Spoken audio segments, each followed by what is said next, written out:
TLC Kolhapur अभिमानाने सादर करीत आहे संजय राजाराम कारखानीस यांची काळजाला भिडणारी स्टोरी।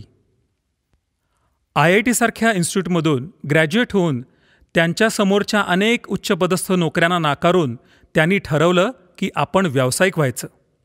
1995 साली त्यांनी सुरू केलेला व्यवसाय आज 100 कोटीच्या जवळ येऊन पोचलाय। समर्थ मॅग्ना ग्रुप ऑफ कंपनीच्या माध्यमातून फाउंड्री मटेरियल मॅन्युफॅक्चरिंग क्षेत्रात त्यांनी आपली वेगळीच ओळख उमटवली आहे।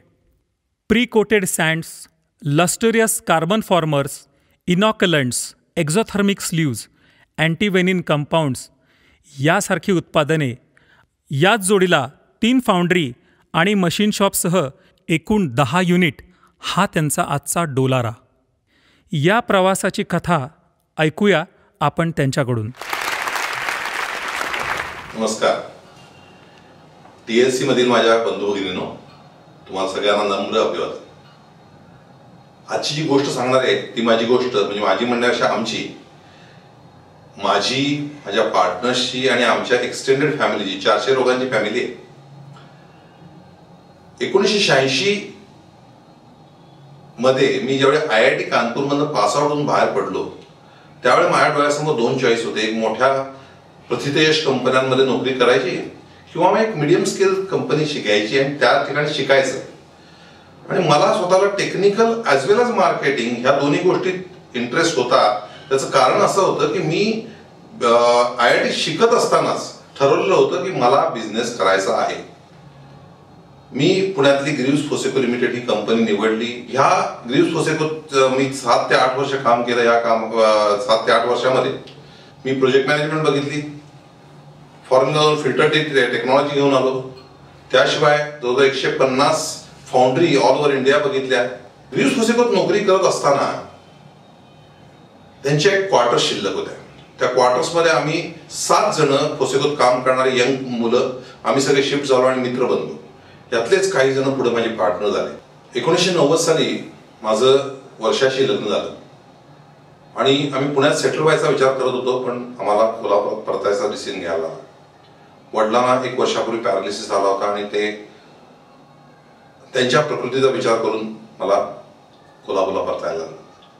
कोल्हापूरला परतायचं म्हटल्यानंतर मी कंपनीत राजीनामा दिला। 7 वर्षामध्ये माझा स्टार परफॉर्मर म्हणून ख्याती झाल्यामुळं क्षणभर कंपनीत सगळ्यांना धक्का बसला। त्यांनी मी कंपनी सोडू नये म्हणून मला कोल्हापूरचा सेल्स मॅनेजर व्हायची ऑफर दिली। माझ्या हे पथ्यावरच पडलं, कारण काय मला मार्केटिंगचा अनुभव होता, सेल्सचा अनुभव नव्हता। त्यामुळे मी पुढचे 2 वर्ष कोल्हापुरात सेल्सचा अनुभव घेतला, वेगवेगळ्या लोकांची इंटरॅक्शन झाली आणि त्यामधनं मला फाउंड्री या विषयावरचा माझा अभ्यास वाढला आणि त्या विषयामध्ये इंटरेस्ट निर्माण झाला। याच काळामध्ये माझं सुनील बत्तासे, माझा पहिला पार्टनर, त्यांच्याशी चर्चा चालू होती बिझनेसबद्दल। कोल्हापुरात सेल्स मॅनेजर म्हणून काम करत असताना मी बऱ्याच गोष्टी शिकलो, सायमल्टेनियसली जागा बघितली आणि त्याच्यानंतर बिझनेस चालू करणं म्हणजे काय असतं तेही आम्ही सगळं शिकलो। दरमजल करत 25 जून 1995 रोजी समर्थ मेटलर्जिकल ह्या पहिल्या आमच्या कंपनीचा पहिलं प्रोडक्शनची बॅच पडली आणि त्याप्रमाणे आमचा बिझनेस खऱ्या अर्थानं सुरू झाला। साहजिकच आहे, बिझनेस चालू केल्यानंतर आम्हाला आता मार्केटिंगची चिंता होती, पण योगायोगानं माझ्या फोसेकोच्या सेल्स जॉबमध्ये झालेल्या कनेक्शनमुळे हे फार बरंच सोपं झालं। बेळगावमधल्या एका फाउंड्रीला सिलेंडर ब्लॉक मॅन्युफॅक्चर करत असताना काही प्रॉब्लेम होते, ते प्रॉब्लेम आम्ही सॉल्व्ह केले। त्या ठिकाणी आमचा बिझनेस चालू झाला। त्याच पद्धतीने 1996 साली महिंद्रा अँड महिंद्रा कंपनीमध्ये त्यांना सिलेंडर हेडच्या मॅन्युफॅक्चरमध्ये भरपूर प्रॉब्लेम्स होते। त्यांनीही आम्हाला बोलवलं, तोही प्रॉब्लेम आम्ही सॉल्व्ह केला आणि त्यामुळं कंपनी चालू केल्यापासून केवळ 10 महिन्याच्या आत आम्हाला महिंद्रा कंपनीसारख्या नामांकित कंपनीचं वेंडर रजिस्ट्रेशन मिळालं। साहजिकच आहे, समर्थ यानंतर ग्रो होत गेल्यानंतर आमचा सक्सेस बघून आमचे काही फोसेकोतले मित्र त्यांनी आम्हाला साथ घातली की आम्हालाही अशा टाईपच्या बिझनेसमध्ये यायचं आहे आणि त्यातून आमची मॅग्ना इंडस्ट्रीज ही संकल्पना पुढे आली वेगळ्या प्रॉडक्ट करता। मॅग्ना इंडस्ट्रीज ही 12 ऑक्टोबर 1998 ला पहिली प्रोडक्शनची बॅच झाली आणि मॅग्ना इंडस्ट्रीज मध्ये मल्हार बांदुर्गे आणि संजय जागीरदार हे 2 पार्टनर आम्हाला दोघांना जॉईन झाले. मॅग्ना इंडस्ट्री ज्यावेळी चालू झालं त्यावेळी आम्ही स्वप्नातही कल्पना केली नव्हती की आमच्या ह्या उद्योगात पुढे 10 ते 11 कंपन्या होतील. आता ह्या 10 ते 11 कंपन्यांमध्ये आमचा बिझनेस कसा वाढला याचा जर मागं वळून बघितलं तर असं जाणवतं की आमची ह्युमन रिलेशन्स अतिशय चांगले होते. सगळ्यात महत्त्वाचं म्हणजे लोकांबरोबर आम्ही ट्रस्ट हा कायम बाळगला आणि त्यामुळे ट्रस्टवरती लोकांची बँक आमच्याकडे तयार झाली. त्यामुळे जास्त बिझनेस झाल्यानंतर ते सांभाळणं फार सोपं झालं. त्याच जोडीला सगळ्यात महत्त्वाचं म्हणजे फेअर अँड ट्रान्सपरंट प्रॅक्टिसेस ह्या आम्ही पहिल्या दिवसापासून फॉलो केल्या. त्याच्यानंतर आमचा डोमेन नॉलेज जिथं होतं त्या ठिकाणी डिफरन्सिएशन निर्माण करायचा प्रयत्न केला. ज्या ठिकाणी आमचं डोमेन नॉलेज नव्हतं त्या ठिकाणी आम्ही एक्सपेरिमेंटेशन करण्याचं धाडस दाखवलं. आणि सगळ्यात महत्त्वाचं म्हणजे कॅल्क्युलेटेड रिस्क कायम घेत राहिलो. आजही त्याची हौस आहे. 2003 पर्यंत पुढच्या 5 वर्षामध्ये मॅग्ना इंडस्ट्रीजनं कस्टमर फोकस म्हणजे केवळ प्रॉडक्ट द्यायचा नाही तर त्या प्रॉडक्ट बरोबर कस्टमरच्या समस्या सोडवायच्या हा अप्रोच धरल्यामुळे मॅग्ना इंडस्ट्रीची भरपूर ग्रोथ झाली. 2003 मध्ये डिस्ट्रिक्ट इंडस्ट्री सेंटरचं बेस्ट उद्योजकचं पारितोषिकही आम्हाला मिळालं. ह्या सगळ्या प्रवासात आम्ही जर एखाद्या माणसाबरोबर किंवा एखाद्या एजन्सीबरोबर आमचे सूर जुळले तर कठीण प्रसंगात सुद्धा त्यांचा हात सोडलेला नाही. केवळ पैशाच्या स्वार्थासाठी किंवा काही पैशाची सर्व्हिस कमी मिळते म्हणून आम्ही कधीही दुसरीकडे गेलो नाही. पण आम्ही ॲज अ पॉलिसी माणूस रिलेशन्स ह्या गोष्टीला प्राधान्य देतो. त्यानंतर मॅग्ना 3 हे 2005 साली आमची फाउंड्री चालू झाली. कारण आम्ही फाउंड्री चालू करायची हे आमचं स्वप्न होतं परंतु आमच्याकडे तेवढे पैसे नसल्यामुळे आम्ही इतके दिवस चालू केली नव्हती. 2005 मध्ये आम्ही पहिली फाउंड्री चालू केली. आणि ह्या काळामध्ये एक आमचे लोक कसे रिस्पॉन्ड करतात यासाठी आम्ही एक छोटा सर्वे घेतला आणि आमच्या सगळ्या एम्प्लॉईला विचारलं की तुम्हाला कंपनीकडनं काय अपेक्षा आहे. लोक म्हणले आम्हाला आमची कंपनी मोठी व्हायला पाहिजे, आम्हाला आमच्या कंपनीचा ब्रँड मोठा व्हायला पाहिजे, आमच्या कंपनीत आम्ही आहोत किंवा बाकीचे एम्प्लॉई आहेत हे सांगण्याचा त्यांना अभिमान वाटला पाहिजे. हा सर्वे समजून घेतल्यानंतर आम्हाला लक्षात आलं ही माणसं आपण समजतो तशी नाही आहेत. ही माणसं कंपनीशी अटॅच्ड आहेत. आणि ह्या अटॅचमेंटचं आणखीन एक उदाहरण घडलं. 2005 साली एक कोल्हापूरमध्ये मोठा पूर आला म्हणून आम्ही 4ही पार्टनर कोल्हापुराला अडकलो. हातकणंगले 30 किलोमीटर लांब पण गाडी जायची सोय नाही. पण आता कंपनी बंद पडणार. कंपनी बंद जर पडली तर साहजिकच आहे पुन्हा मुंबईमधले काही कस्टमर असे होते की ते कस्टमर 100% आमच्यावर अवलंबून होते. 7 दिवसानंतर पूर उतरल्यानंतर आम्ही गेल्यानंतर आम्हाला सुखद धक्का बसला की आमची कंपनी अव्याहतपणे व्यवस्थित चालू होती. त्यामध्ये 2 सुपरवायझर मला नाव आवर्जून सांगावं असं वाटतं की नितीन दिलवर आणि सुनील पाटील हे दोघं लोक आमच्यासारखेच पुरात अडकलेले होते. पण ते 7 दिवसाचे कपडे घेऊन ते निघाले. वाटेत पाणी लागलं तिथं कंबरवर पाण्यातनं ते पाणी पार केलं.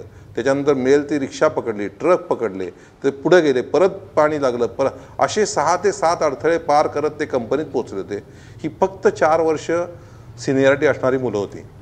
आणि स्वतःच्या घरामध्ये लोक अडकली आहेत, पुराचं पाणी कोल्हापूरमध्ये आहे याचा कुठल्याही प्रकारे चिंता न करता त्यांनी 8 दिवस कंपनी सांभाळली होती. हा त्यांचा जो काही अप्रोच होता त्यांना आमचा सगळ्यांचा उत्साह दुणावला आणि ह्या उत्साह दुणावल्यानं अजून आम्ही एक्सपान्शन करायचं ठरलं. साहजिकच आहे आता एक छोटी फाउंड्री चालू झाली होती. त्याच्या जोडीला सँड वेस्टेज हा मला आणि सुनीलला डाचणारा विषय होता. कारण सँड वेस्टेज करून कुठेही फेकली जात होती आणि त्यामुळे ते आम्हाला मान्य नव्हतं. आणि म्हणून आम्ही सगळ्यात पहिला सँड रिक्लेमेशनचा प्लान टाकला आणि त्याच्याचबरोबर समर्थ फाउंड्री सर्व्हिसेस ही नवीन फाउंड्री टाकली. ही नवीन फाउंड्री टाकताना आमच्याकडनं एक चूक झाली की आमचा बिझनेस वाढत चालला आहे आणि बिझनेस वाढत ज्यावेळी जातो त्यावेळेला आम्ही फेज 2 मधनं फेज 3 ह्या बिझनेस सायकलमध्ये जात होतो हे आम्हाला लक्षात आलं नाही. आम्ही जुन्याच पद्धतीनं बिझनेस वाढवायचा प्रयत्न केला आणि त्यामुळे समर्थ फाउंड्री चालू झाल्यानंतर त्याचं बिझनेस मॉडेल वेगळं, त्यात पुन्हा हे फेज चेंजेसचे चॅलेंजेस ह्याच्यामुळे आम्ही गोत्यात आलो. आणि 2012च्या एंडला मी आणि सुनील चिंतेत होतो का आता काय करायचं, कारण ही फाउंड्री दिवसेंदिवस खड्ड्यात चाललेली आहे. आणि त्यामुळे त्याच काळामध्ये TLCचा आमचा पहिला संपर्क झाला. जयकुमार पारिक याने आम्हाला बोटाला धरून TLCमध्ये सामील करून घेतलं. 2013च्या एप्रिलमध्ये सरांचा पहिला सेशन झाला. आम्हाला आमचं HR हे स्ट्रॉंग वाटत होतं, पण आमचं HR हे थोडंसं जसं आम्हाला वाटेल तसं अशा पद्धतीनं होतं, ते सायंटिफिक पद्धतीनं नव्हतं. 2012-13चा बॅलन्स शीट ज्यावेळेला हातात आला त्यावेळेला मात्र डोक्याला हात लावून बसायची वेळ होती. कारण 2 कोटी हा आमचं सीड कॅपिटल असलेल्या त्या कॅपिटलपैकी 1,83,00,000 वाईप आऊट झाले होते. 17 लाख रुपये शिल्लक होते.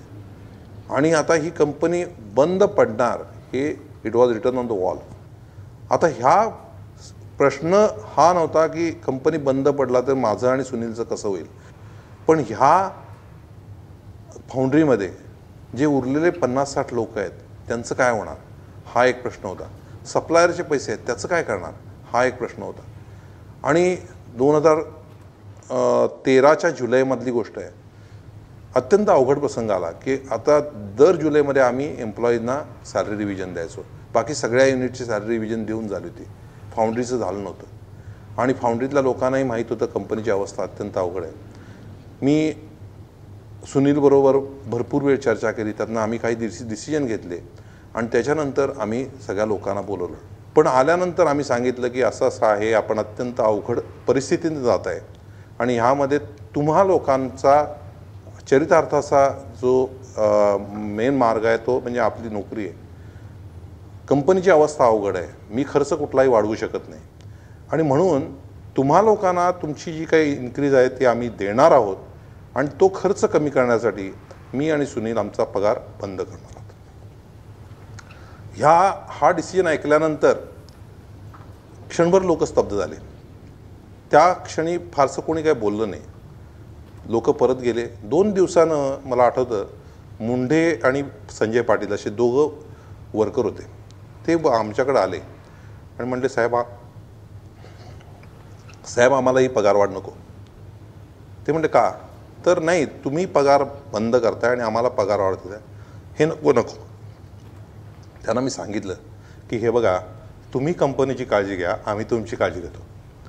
हा जो प्रसंग आहे हा प्रसंग आमच्यात आणि आमच्या वर्कफोर्समध्ये एकत्र जोडणारा एक अतूट प्रसंग आहे.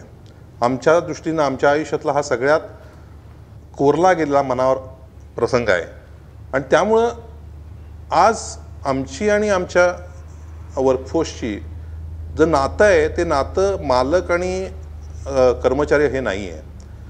कारण ह्याच्यानंतर जे घडलं तो एक चमत्कार होता की आम्ही TLCच्या माध्यमातून जे काही शिकलो ते सगळं त्या लोकांना शिकवलं आणि त्यांना सांगितलं होतं की आम्ही तुमची काळजी घेतो, तुम्ही कंपनीची काळजी घ्या. ज्या दिवशी कंपनीतनं प्रॉब्लेममधनं बाहेर येईल त्या दिवशी आम्ही आमच्या दोघांचा पगार परत चालू करू. सांगायला आनंद वाटतो की 18 महिने लागले. 18 महिन्यात वेस्ट मिनिमायझेशन झालं आणि 18 महिन्यात कंपनी ब्रेकइव्हन झाली. पण प्रॉब्लेम इथं संपला नव्हता, कारण एम्प्लॉईचा प्रॉब्लेम सॉर्ट आउट झाला होता. सप्लायरचं काय करायचं, कारण सप्लायरचेही पैसे थकले होते. मी आणि सुनीलनं परत याच्यावर डोकेफोड केली. डोकेफोड करून आम्ही सगळ्या सप्लायरची कॅटेगरायझेशन केलं. आमचे सप्लायर 2 कॅटेगरीत मोडत होते. एक छोटे सप्लायर जे भरपूर होते आणि दुसरे मोठे सप्लायर जे 7 ते 8 होते. 80-20 रूल काढून आम्ही काय केलं, त्या छोट्या सप्लायरची देणी जी आहेत ती 90 डेजवर येण्यासाठी काय करायला पाहिजे, किती पैसे लागतील त्याचा हिशोब केला. तेवढे पैसे एक्सटर्नल फंड्स अरेंज केले. त्यांना सगळ्यांना बोलवलं आणि त्यांना सगळ्यांना सांगितलं तुमचे पैसे थकलेले आहेत, हे सगळे पैसे आम्ही ओव्हर 90 डेज क्लिअर करतो आणि यापुढं दर महिन्याला तुम्हाला 90व्या दिवशी पैसे मिळतील.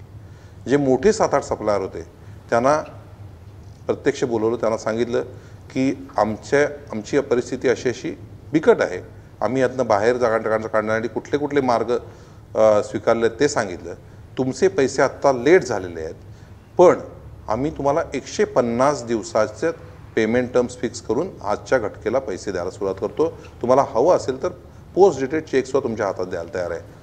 आणि सांगायला अत्यंत आनंद वाटतो की त्या लोकांनी कोऑपरेट केलं आणि कोऑपरेट केल्यानंतर आम्ही बरोबर वेस्ट मिनिमायझेशन, टीम बिल्डिंग, त्याच्यानंतर स्ट्रॅटेजी, सेल्स मार्केटिंग, सगळ्या बारक्या बारक्या गोष्टी करत आम्हाला जेवढं समजत होतं TLCमध्ये ते आम्हाला आमच्या लोकांना शिकवत होतं आणि त्या गोष्टी करत करत 2014च्या ऑक्टोबरपर्यंत आम्ही ब्रेक इव्हनला पोहोचलो. पुढच्या एक 2-3 महिन्यामध्ये सगळ्या पेमेंट टर्म्सही व्यवस्थित झाल्या, सगळ्यांचे 90 डेज पेमेंट द्यायला लागलो आणि सगळ्यात महत्त्वाचं म्हणजे आमच्या दोघांचा पगार परत चालू झाला. आमच्या ग्रुपसाठी लॉस हा एक आता इतिहास झालेला आहे, कारण TLCनं आम्हाला इतकी लिव्हर्स हातात दिलेले आहेत की आम्ही कायम सतर्क असतो आणि अशी वेळच येऊ देत नाही. आणि त्यातनं कधी कठीण प्रसंग आला तर आता बागवे सरांनी गेल्या 6 महिन्यात एक नवीन विद्या शिकवली आहे आणि ती म्हणजे डेली स्मॉल इम्प्रूव्हमेंट्स. ती विद्या नाही, तो खजिना आहे.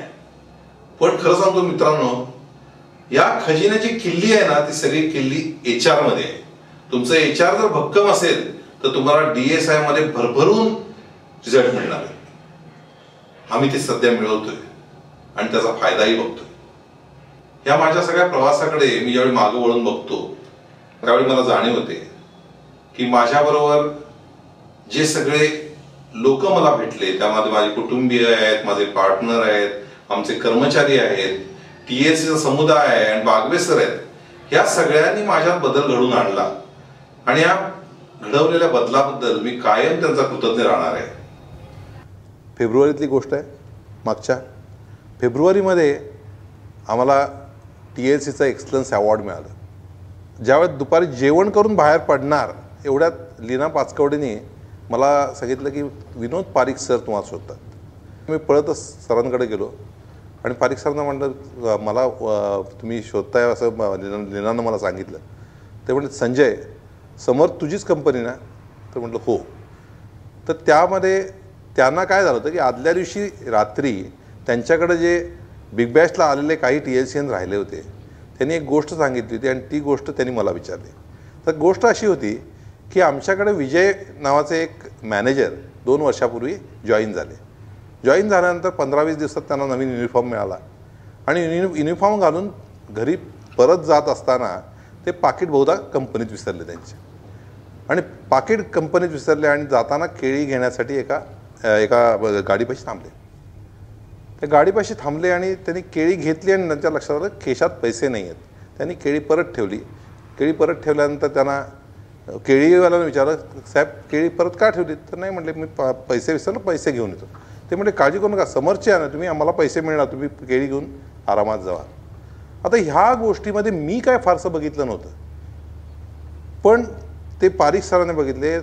पारिख सरांनी सांगितलं की ट्रस्ट हा तुझ्या कंपनीचा ब्रँड व्हॅल्यू आहे. साहजिकच आहे, ही अशी ट्रस्ट, बिंग फेअर ह्या आमच्या ब्रँड व्हॅल्यू आहेत आणि आम्ही त्या जपत आलेलो आहोत. आणि त्यामुळं सरांचे हे शब्द, ट्रस्ट ही आमची ब्रँड व्हॅल्यू आहे, हे मला त्या अवॉर्ड एवढेच मौल्यवान वाटले. आणि त्यामुळं ह्यापुढेही आम्ही ह्याच व्हॅल्यू धरून प्रगतीपथावर जायचा प्रयत्न करणार आहे. पण हे सगळं करत असताना माझा एकच निश्चय आहे, मालक कधी व्हायचं नाही, पालक व्हायचं.